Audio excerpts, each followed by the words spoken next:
வணக்கம். தாய் வீடு மே 2026. உள்ளுவதெல்லாம் உயர்வுள்ளல். எழுதி வாசிப்பவர் குறும்பசிட்டி ஐ. ஜெகதீஸ்வரன். பல்துறை புலமையாளரும் சட்டத்துறை சார் நிபுணரும் சமூக ஆர்வலருமான பெரியவர் மனுவல் ஆசீர்வாதம் ஜேசுதாசன் அவர்கள் மார்ச் 22 அன்று எம்மை விட்டு பிரிந்த மிக கனமான இப்பொழுதுகளில் இப்பெருமகனார் தலைமை தாங்கி வழிநடாத்திய ஒன்டாரியோ முதுதமிழர் மன்றத்தில் இவர் வழங்கிய அளப்பரிய சேவைகள் பங்களிப்புகள் குறித்து எண்ணுவதே இப்பத்தியின் நோக்கமாகும்.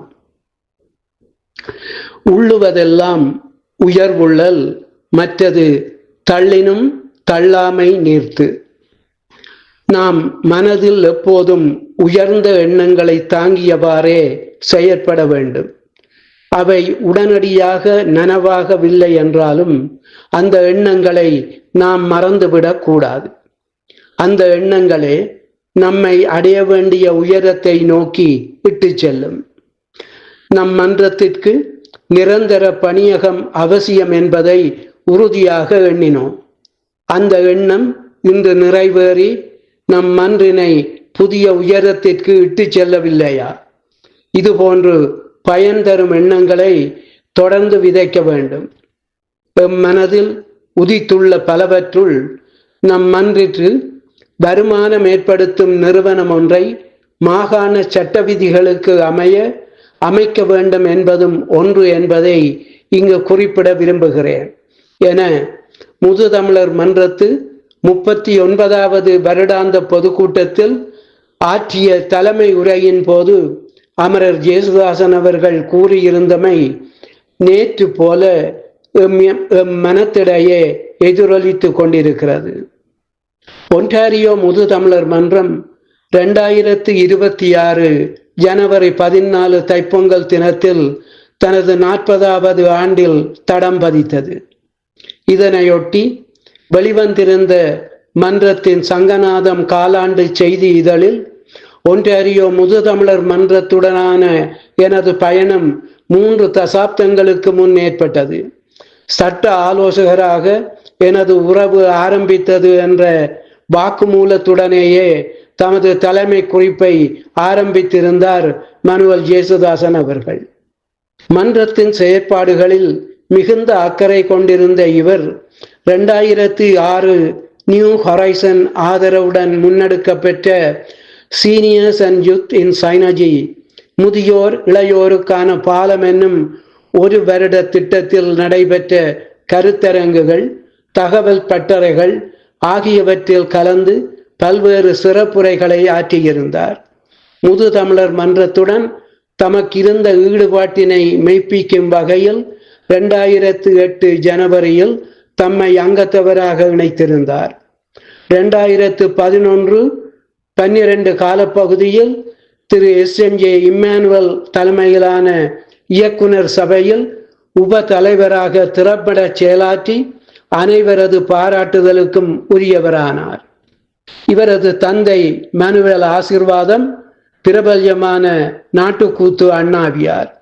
இதனால் இயல்பாகவே இக்கலை மீது நாட்டம் கொண்டிருந்த இவர் தந்தையாரின் நெறிப்படுத்துகையிலேயே மேட நிகழ்ச்சிகளில் கூத்து கலைஞனாக மிளிர்ந்து வந்தார்.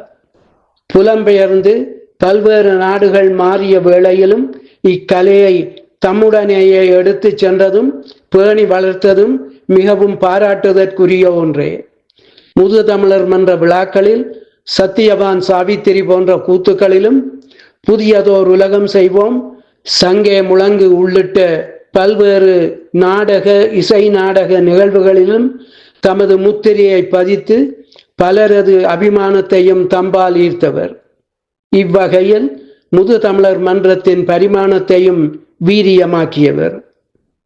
2022-24 கால இடையில் முதுதமிழர் மன்றம் திரு சி. மகேந்திரா தலைமையில் இயங்கி வந்த நிலையில் வெற்றிகரமாக மேற்கொள்ளப்பட்ட சொந்த அலுவலகம் அமைக்கும் பணியில் சட்டவாளரான ஜேசுதாசன் அவர்களின் அபரிமிதமான பங்களிப்பும் ஆலோசனைகளும் தமக்கு பெரிதும் உறுதுணையாக இருந்ததென சி மகேந்திரா அவர்கள் மன நெகிழ்ச்சியோடு கூறுவதை நாம் கேட்டிருக்கின்றோம். 2020-22 காலப்பகுதியில் சீரமைக்கப்பட்டிருந்த முதுதமிழர் மன்றத்து அமைப்பு விதி கான்ஸ்டிடியூஷன் 2024 மன்றத்திற்கான சொந்த பணிமனை அமையப்பெற்ற காரணத்தினால் சில திருத்தங்களுக்கு உட்பட வேண்டியிருந்த தருணத்திலும் அமரர் ஜேசுதாசன் அவர்களின் காத்திரமான பங்களிப்பு சுட்டிக்காட்டத்தக்கது.